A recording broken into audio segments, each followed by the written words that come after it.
Hey, this is Joshua with Cultural Catholic coming at you live with another International Wednesday. A little bit of housekeeping before we get on with the day. I'll start out first with the election results in Kenya, then go on to a story involving a hospital in India, and then finally move on to the some world leaders' reactions to Donald Trump and his reaction to Charlottesville. So, to get started with Kenya, the AP reports today that Kenya's opposition will challenge the results of last week's presidential election in Supreme Court and wage a campaign of civil disobedience. Its leader announced on Wednesday, saying they intended to oppose a computer-generated presidency. Raila Odinga uh, told reporters that Kenyans won't willingly go with democracy's slaughter. Continuing, his comments had the potential to set off another wave of protests in the capital, Nairobi, and elsewhere that already have led to at least 2 dozen people shot dead by police since the August 8th vote, according to one prominent Kenyan human rights group. Odinga has claimed that the election results were hacked and rigged in favor of President Uhuru Kenyatta, who won a second term with 54% of the vote. Odinga claims that the hackers used the identity of Christopher Misando, an election official in charge of the electronic voting system, who was tortured and killed shortly before the vote. And we'll end this part. Basically, what this is trying to say is that the opposition leader is disputing the results. He's referencing a story that was broken before the election about a man in charge, one of the men in charge of the elections, being found murdered. And there was a lot of concern that this could lead to issues in association with the elections. And there's been some issues with Kenyan elections in the past, about a decade ago, and it'll be referenced in the article, that there were massive protests and civil unrest that led to a lot of death. So far, it's looking like that won't be the case with how things are going, but this is just a lot of people in Kenya, particularly in the opposition parties, are feeling like they're being left out and aren't being represented or have a voice to voice their concerns. And additionally, Odinga's court challenge after losing the 2013 election to Kenyatta was unsuccessful. Kenyatta won with just over 50% of the vote. No candidate's legal challenge against a presidential election in Kenya has ever been successful. On Tuesday, the Election Commission said it was not able to provide all the forms that were used to tabulate the presidential election results, raising the question of how it came up with the tally it announced on Friday night. The European Union Election Observer Mission on Wednesday urged Kenyan authorities to promptly publish all results forms online. So basically what that's trying to say is there hasn't been a successful challenge to a sitting president legally, which is kind of concerning. And legally meaning in courts, there obviously has been a transition of power. It just has been with the same party largely since independence, which some could say is a bit of an issue. And it really is dependent on how the parties act. And this really, I think, is granted. Kenya isn't like an out-and-out dictatorship or dictatorship. But this really seems to be like a lack of transitional help by the British, or using or giving the Kenyan peoples the ability to kind of rule themselves during the colonial period. Um, which has been a lot of the problems with sub-Saharan Africa. There wasn't a lot of inclusion of natives in the governing process, and so that has led to a lot of problems.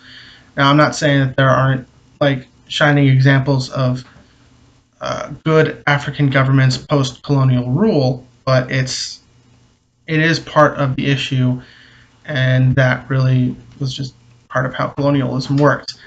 Now, what's kind of disturbing is, despite unrest in some areas over the past week, Kenya has appeared to avoid a repeat of the post-election violence a decade ago that left more than 1,000 people dead, as I previously mentioned.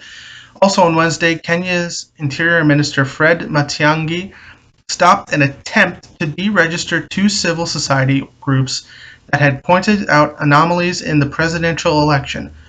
The government's National Non-Governmental Organizations Board has said it deregistered the Kenya Human Rights Commission and called for the arrest of the directors of the Africa Center for Open Governance. Both groups monitored the elections. In a statement, Matiang'i said a committee will be formed to look into allegations that the two groups had tax compliance issues and one was not registered. He ordered that no action be taken against the groups for 90 days.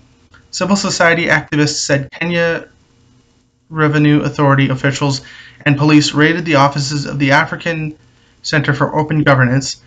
Maina Kiai, a former expert for the United Nations on the rights to freedom of assembly and association, said Kenya's government was acting like people who have stolen elections. So that really does seem to be a bit of like a nail in the coffin in how this is going. Again, we'll have to really see what the election results, once they're fully released, say. Although this is looking a little suspicious if you really think about it. Hopefully, things will change, but really it's up to international pressure and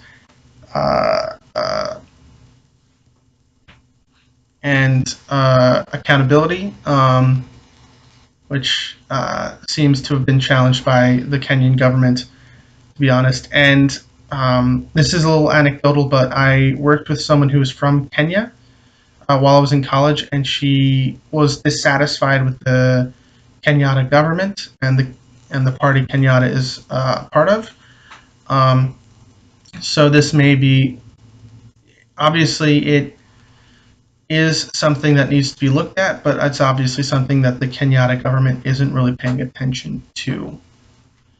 Now on to the story from India, specifically a hospital in a poorer region in India. The AFP reports inside the decrepit children's ward at an Indian hospital where 85 infants died last week, Ram Prasad prayed his 2-year-old daughter would escape the same fate as he scanned the overcrowded hallways for a doctor. His plight in Ward 100, where the deaths of so many children has sparked outrage, is emblematic of a health crisis where doctors are stretched to the breaking point. It continues. Authorities have launched an inquiry into the causes of an oxygen disruption at the now notorious Baba Raghav Das Medical College in Gorakhpur, which India media has linked to the deaths of 30 infants last Thursday and Friday. Local officials have blamed an outbreak of encephalitis for the deaths and denied a lack of oxygen was responsible. Medical experts point to a woeful underfunding in public health in eastern Uttar Pradesh, one of India's poorest regions, where just a handful of specialists are available to treat millions. This deaths won't change soon, as it isn't a simple oxygen issue. The rot is deep and the system needs to be overhauled, a senior medical official told AFP in Gorakhpur, speaking on condition of anonymity. India was spending just 1.4% of its GDP on public health in 2014, far below the global average of 6%. And we'll end the article at... in Gorakhpur, there are just 529 primary care clinics, less than half the number needed to cater for nearly 4.5 million people living in the district, July data from Brookings India shows. There are just 5 pediatricians and 22 encephalitis treatment centers, despite the mosquito-borne illness wreaking havoc in low-lying areas of the state every year during the monsoon. India's most populous states of Uttar Pradesh and Bihar are ravaged by encephalitis every year. The disease, which affects mainly malnourished children, causes brain inflammation and can result in headaches, seizures, fever, and brain damage. Professor K.P. Kushwaha, who headed Baba Raghav Das Medical College until mid-2015, said the hospital could not cope with the volume of patients. The government now needs to make at least 5 such hospitals across the region to tackle this load and get better results, he told the AFP. So this is a disturbing story because the new Prime Minister Narendra Modi, he really promised a lot of works such as this. One of his famous campaign slogans was "a toilet in every house."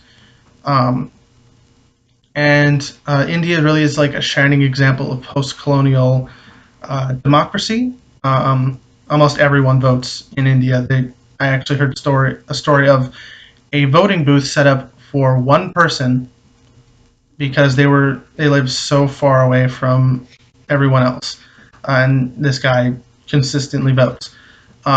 So this is something that the Indian people should demand of their government, and they clearly are, but the government seems to not be as receptive as they should be, especially in a democracy where almost everyone votes in their elections.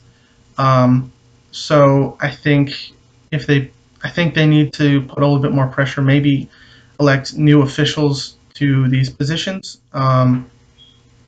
so they can get the services that they need, and it appears that they're not getting. Now, finally, the meat of this video today will be on the Washington Post article,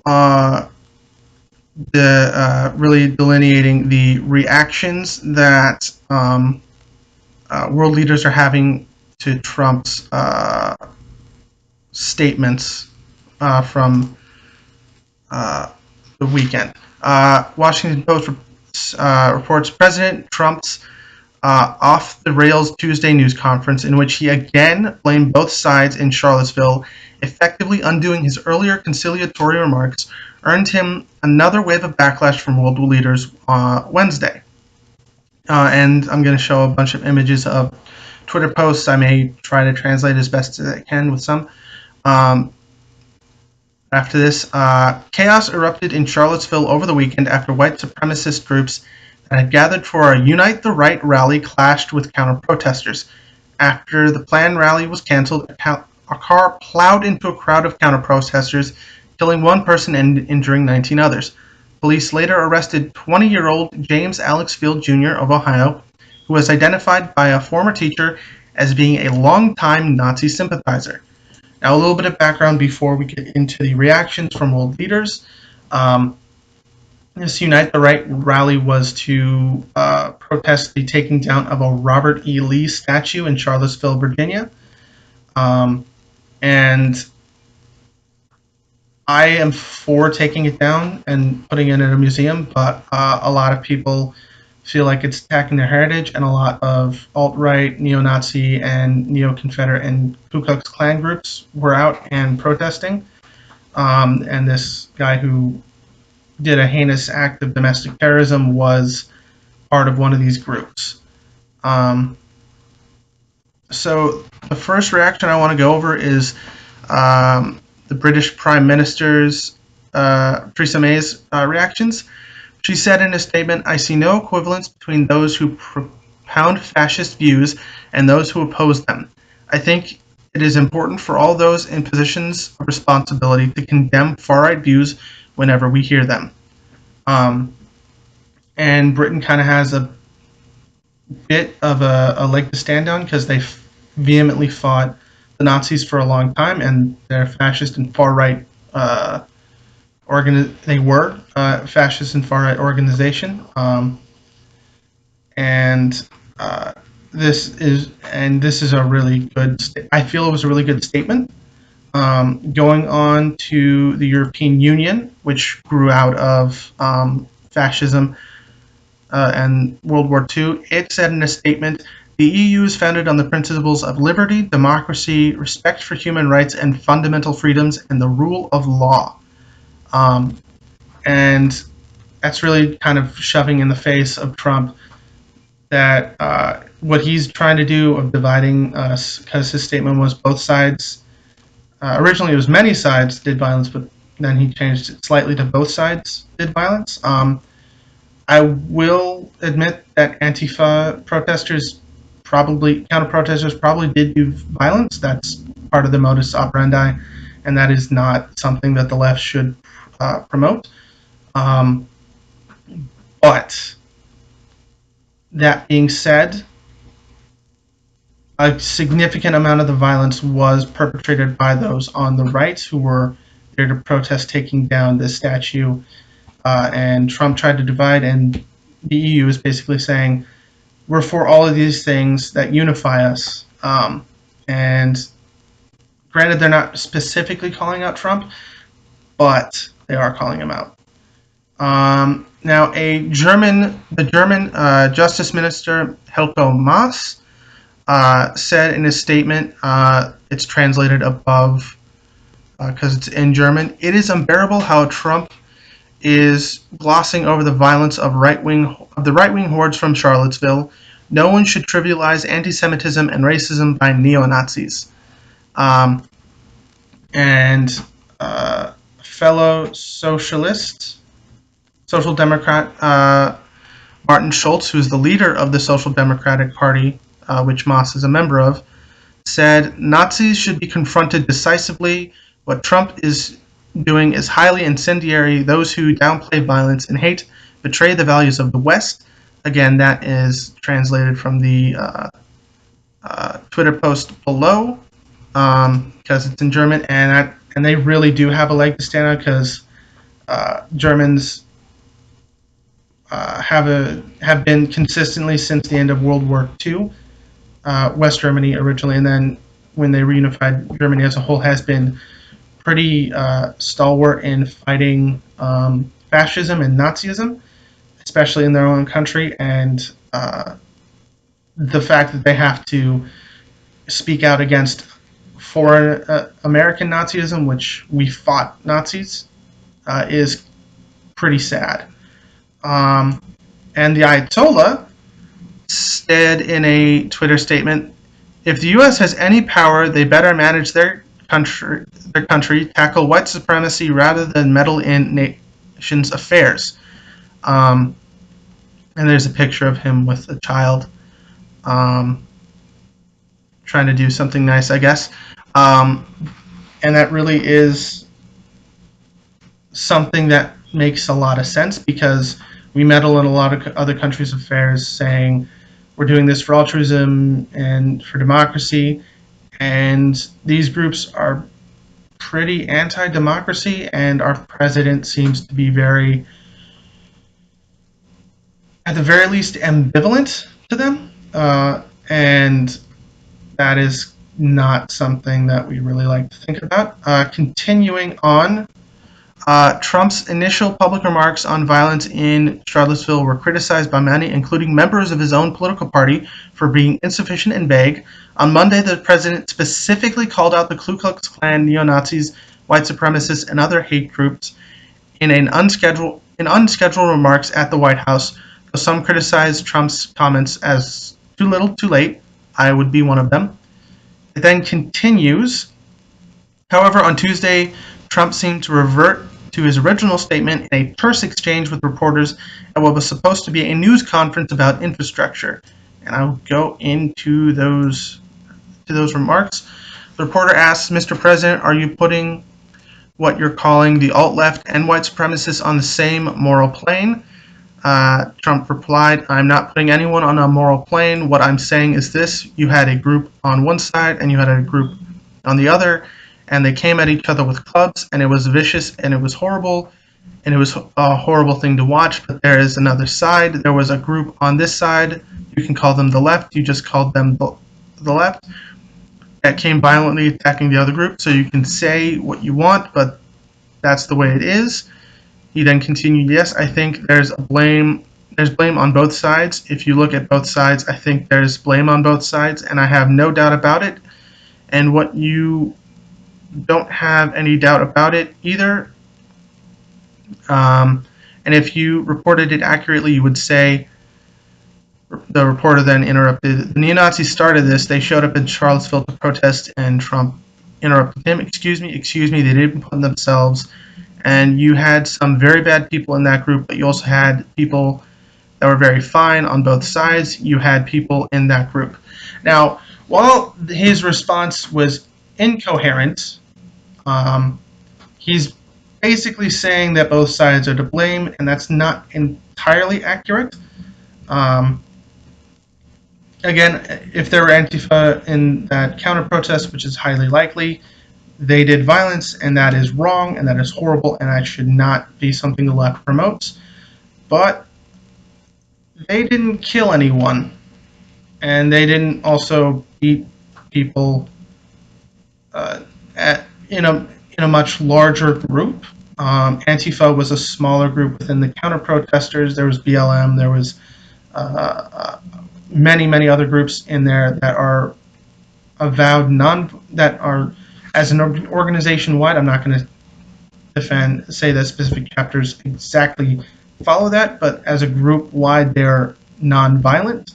Whereas the alt-right, neo-fascist, neo-Nazis, neo-Confederates, KKK, they aren't known for being non-violent.